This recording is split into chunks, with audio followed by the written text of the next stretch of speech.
for at least 20 years of practicing, chanting the holy name. Uh-huh. And I used to, when I get up in the morning, just practice start japa. Uh-huh. But um, I noticed I've been experiencing. I don't know how to say it. Maybe like a merging or being aware, serenely and vigilantly aware of silence. Uh-huh. And it's like a subtle form of communication that I'm just now beginning to experience. Mm-hmm. And I wanted to know from yourself that when you experience these moments of communicative silence, what are your practices concerning silence? Well, excuse me. Well, the silence is like let's use this metaphor of a theater. When you go into a theater before the movie begins, the screen is just black there, right? That's right. Occasionally you'll maybe hear some music in the theater. Well, the silence has energy, frequency, and vibration. It's vibrating. So it's at certain frequencies. So when we meditate on the silence, we sit there and just listen, tune into the sound of silence. When we say the sound of silence, someone might say, well, the silence doesn't have any sound. When we listen closely, we'll see that silence is making a sound there, the sound of silence. So what we do at the beginning, we can continue to do our mantra. Whatever mantra you're doing, whatever name of Supreme Being we're using as the mantra, we can continue to do our mantra, but at a certain point, you don't even want to say anything. Why? Because the real self, this divine presence, is infinite tranquility beyond sound and silence. And so this is our natural state. Our natural state is beyond sound and silence. Just like it's beyond, within and beyond consciousness and awareness. Indescribable. So we really want to be into experiencing the self, which we see as infinite tranquility beyond sound and silence. So when we want to get back to this state, reawaken to this particular stage, so we can use silence to reattain this infinite tranquil state. So you sit there and just listen to the silence. If the consciousness tries to entertain other thoughts, bring it back to the sound, quote unquote, the sound of silence. So you're using silence as if it's a mantra. And it can be used as a mantra. See? So the conscious entertain other thoughts, bring it back to silence. And gradually you experience a certain fulfillment, a certain peace by experiencing this tranquil state beyond sound and silence. So we can begin chanting mantra and using our japa mala, chanting the holy names and all that. But at a certain point, as we become more still, more quiet again, we just enjoy being quiet, being silent, which is beyond all of that negativity, all the maya coming back to the self. Okay? Yes, sir. And that I would like to add to that ultimately for our spiritual advancement, we don't need any material designation to authenticate our spiritual advancement. Yeah, I'm glad you... Sometimes we forget that these tools like Arla beads or Zika beads are but tools, like a finger pointing to the way. Right. A tool to help us focus. Right. And sometimes we begin to idolize the tool. Yes, right. That's right. So, listening to that silence is almost a way of unsheathing the many sheets, Yes. or peeling the onion, so to speak. Uh-huh, uh-huh, uh-huh. Yes, I'm glad you mentioned about the designations. That's one of the hang-ups. And that's why at the very beginning of our spiritual practice, we say, come to the spiritual platform. Because we have individuals that are in various facilities that aren't afforded the material resources that certain spiritual aspirants are privileged to. Mm-hmm. And I feel that silence is a welcoming, meditation tool that helps us assimilate with the divine. Yes, yes, yes, exactly right. And the silence itself is purifying. Silence is our natural condition as spirit beings. It's our natural Right. condition, see? So we can meditate on the mantras, you can meditate on your beads, call out a holy name either externally or internally. We can read, we can study, we can do all kinds of sacrifices. When we get to the point, stillness are mature enough to meditate on the silence itself, then we're really getting closer and closer to realization of our natural condition. Yes. The thing we want to stay conscious of is that we are spiritual beings. We are not the material body. With that identification with the material body comes identification with the ego. And when we identify with that ego, then those evil spirits, that lust, that anger, that greed, illusion, madness, and envy come upon us. And they are never satisfied. No matter how much we eat, how much we do for the material body, we can never receive any fulfillment, any peace. We cannot enjoy this sound, this experience of the silence itself. So if I'm understanding correctly, not only can silence be an instrument of purification, yes, but it also helps one to detach, because like you said, when the mind begins to get distracted from all the different stimuli, right, or all the different disruptions in one's stream of consciousness, right, by way of thoughts, we could focus again on silence. Right, right. And therefore, we don't create any more negative karma, because we're not attached to the fruitive results of or the fruitive influences of thought. Yes, yes, exactly right. And see, as long as we identify with being that material body, greed is insatiable, lust is insatiable, and will continue to be unfulfilled, unsatisfied, ungratified, even though we indulge in so many different kinds of sense gratification. There's sense gratification, but no satisfaction, you see, because we're not the material body. So when it comes to the material world, we say we're in it, but not of it. So we don't become tangled up in the illusions of race, in the illusion of politics, in the illusion of all these various philosophies, in the illusions of religions. Because we're spiritual beings and we're about spirituality. We're about spirituality. And the goal of our spiritual practice here is reunion, reawakening to our forgetful relationship with our supreme spirit, which we refer to as divine presence. We are presence or spirit looking out through this material body. And we are engaging in the spiritual practice. We become purified. The more we become purified, the more that ego is dissolved. The more the ego is dissolved, which is our cage, or which surrounds us as a presence, the more that ego is dissolved, the more we realize our unity with infinite divine presence. And this is the goal of our life. This is the goal of our spiritual practice. And it depends on no material considerations. No material considerations at all.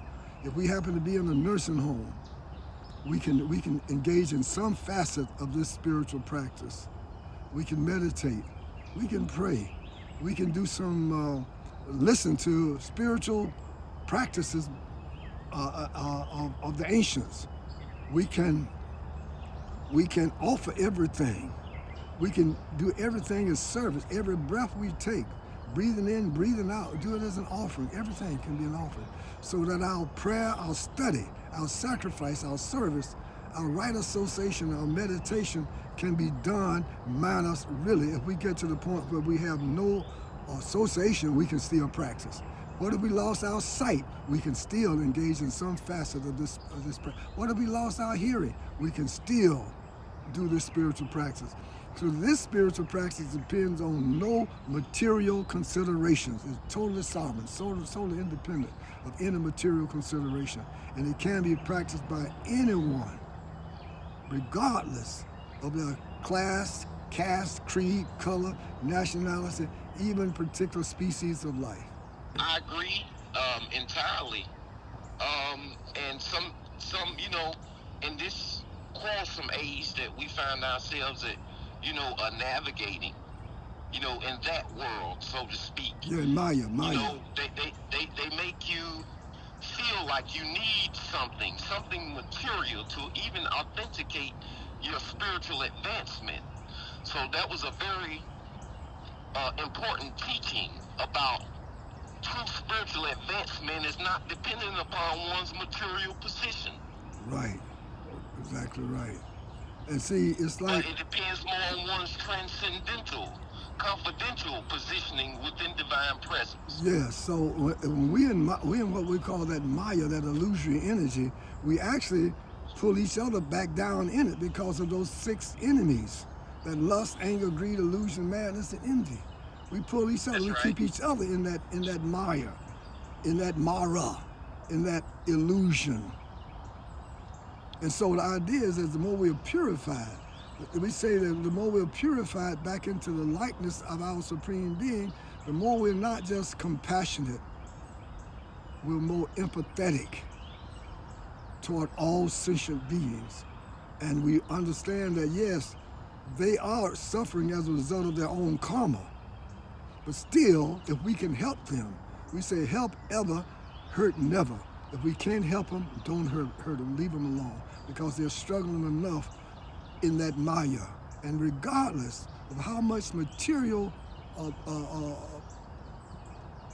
benefits or how many material things we might have, we can still suffer spiritual suffering, intellectual suffering, mental suffering, and physical suffering. So how to get out of that suffering, this is the importance of what we're teaching here, what we're passing on here, is that there is a way out of that deep pit, out of that confusion of Maya. And we say, see yourself as spirit, change the way we look at the self. But right now, for most of us, we're still trying to make it real on the material platform.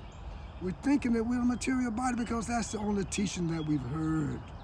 But this is more teaching, it's ancient. We're not making up anything. One can do one's research and find out that what we're talking here is tried and true for thousands of years. And it works.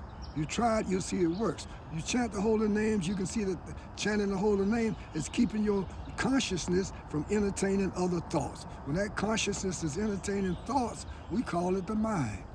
When we pulling out one thought and focusing on it exclusively, that's called it concentration. But when we get to meditation, that means we're keeping all thoughts out, coming back to that quiet state, that state of consciousness, which is without thought, quiet mind. We're coming back to the self. And when we meditate and on so is this why the Buddha said right concentration? Because I've never heard that. Let me make sure I got this clear. That was beautiful. Without that right concentration, concentrating on negative thoughts, yes, there really is no mind. Exactly. It's all empty. That's right. And when we're meditating on silence itself, when we can get to no thoughts in consciousness, that's no mind. No mind, no matter. You see. So when we say redirecting the concentration, we're redirecting the mind. Yeah, so you see your thoughts are less in that consciousness. We don't clear those thoughts out and learn how to control those thoughts will pull us into negativity because of those That's right. six evil spirit. Those thoughts can come up colored with lust, anger, greed, illusion, madness, and envy, and gradually the mind, the so-called mind, is enslaved by these particular thoughts. You see, and that pulls us deeper into the illusion, deep into misery, frustration, and despair. You see, so it's essential, crucial that we control the thoughts that come into the consciousness, and we can use the mantra for that. Use the mantra, So and we say the the mantras. various. Go ahead. After you, brother. No, go ahead. Use the mantra. I Well, was gonna say when you were talking about the six enemies. uh-huh. I was speaking on the magnetic influences of those six enemies is due to our propensity to attach to those thoughts. Right. So which yes, disturbs the mind. right, and we say so.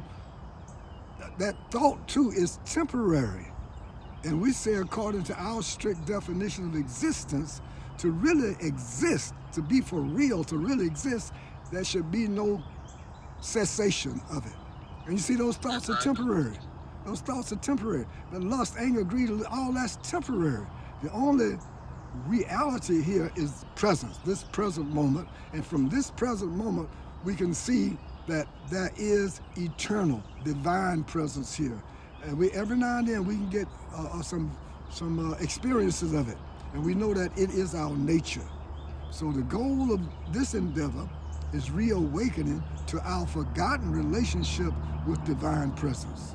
See, so to control those thoughts, use the holy name to not only keep those thoughts out, to control those thoughts and evaporate those thoughts, if you will, to purify those thoughts out of our consciousness. And as the thoughts And are, also offer them. yes, please offer, because that offering helps us associate with the most pure divine presence. See, association brings about what? Assimilation. Yeah. So the whole thing is revolving around always thinking about divine presence, who some call God, some refer to it as Allah, some refer to it as Brahman, some refer to it as Buddha nature, Nirvana, the Great Spirit, Jinyami, Ptah, many different names. We can have many different names, right? Aren't you called by a number of different names? Yes, sir. So why should Supreme Being be limited to one name? As long as we can understand that this Supreme Being that we're talking about, we're endeavoring to get closer to worship, is omnipresent, omniscient. Omnipresent means it's present everywhere. Omniscient means that it's all intelligence, it's all knowingness, it's omnipotent, the very source of all thought, from whom comes various kinds of inventions and different kinds of modifications. But our Supreme Being is a source of omnipotence, omniscience, omnipresence, and it is eternal. It never stops existing. If there's something that's here today and gone tomorrow, or here that's temporarily, it does not exist in our definition of existence. To really exist, it should never not exist. And what never not exists is this present moment, right here, right now. And this is where we begin to awaken to our unity with divine presence. The kingdom of God is here now. It is at hand. Also, the kingdom of evil is there. See? So the more we are absorbed in the kingdom of God, this divine presence, the more we are freed from attachment and suffering of acquaintanceship with this temporary, with the temporary material world that really does not exist. To exist, it means it should never not exist. To exist, it should never not exist. And that which should never not exist is Supreme Being, our original divine nature. So the problem that we've been encountering is identifying with that material body, thinking that we are some particular race, some particular creed, some particular color, some particular religion, some particular nationality, and trying to enjoy the senses of that material body. And we come up frustrated because we're not getting any real satisfaction. We become addicted to trying to get satisfaction. And you know, Just like a person who's addicted to some kinds of drugs or another. Some of these folks will be so addicted that they will sell a mother. Really, it's a horrible thought, but that happens. So to be free, to be really free from attachment to these temporary wicked spirits, lust, anger, greed, illusion, madness, and envy, we become more attached, more and more attached to our relationship, our forgotten relationship with our Supreme Being. So we chant the holy name, call out the holy name, offer everything, see the self as spirit, and get gradually become more and more quiet inside. As we become more and more quiet, free from thought, then we can engage in meditating on the silence itself to become even more still and start really experience the tranquility, the bliss, the fulfillment that we're not experiencing in the material designation of life. Brother, I agree with you, Brother Peace. Very insightful, and it almost led to another tangent, of thoughts. Yeah, so I had to center it back. Yes, centering is very important. And we're centered in the holy name. See, we center in the holy name. Without centering, there's no balance. See, without balance, there's no harmony. Without harmony, there's no peace. Without peace, there's no real fulfillment. There's no inner joy and contentment. This is what we are. This is our nature. And we're simply coming back to the self. This is why some of us refer to this as self-realization. The knowledge is directly experienced by realization. Yes, sir. Well, I thank you, for this time, this Sangha that we have, engaged in. It's been fulfilling, thought-provoking. Well, we're thankful for your Sangha too, Brother Sincere, and look forward to more Sangha with you.